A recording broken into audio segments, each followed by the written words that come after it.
হ্যাঁ, ঔরঙ্গজেবের রাজত্বকালে ইংরেজদের ইস্ট ইন্ডিয়া কোম্পানি সঙ্গে একটি গুরুত্বপূর্ণ যুদ্ধ হয়েছিল। এই যুদ্ধটি ১৬৮৬ থেকে ১৬৯০ সাল পর্যন্ত চলেছিল এবং এটি প্রথম অ্যাংলো-মুঘল যুদ্ধ, ফার্স্ট অ্যাংলো-মুঘল ওয়ার বা চাইল্ডস ওয়ার নামেও পরিচিত। সংক্ষেপে এই যুদ্ধ সম্পর্কে কিছু তথ্য। কারণ মূলত বাণিজ্য ও কর নিয়ে বিবাদ ছিল এই যুদ্ধের মূল কারণ। ইংরেজ ইস্ট ইন্ডিয়া কোম্পানি মুঘল সাম্রাজ্যের বাংলায় নিজেদের ব্যবসায়িক সুবিধা বাড়াতে এবং করের ক্ষেত্রে ছাড় পেতে চেয়েছিল। ইস্ট ইন্ডিয়া কোম্পানির গভর্নর জোসায়া চাইল্ডের উস্কানিতেই সংঘর্ষ শুরু হয়। ফলাফল, এই যুদ্ধে মুঘল বাহিনীর হাতে ইংরেজরা শোচনীয়ভাবে পরাজিত হয়েছিল।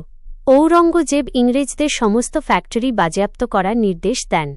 পরিণাম, পরাজয়ের পর ইস্ট ইন্ডিয়া কোম্পানি শান্তির আবেদন জানাতে বাধ্য হয়।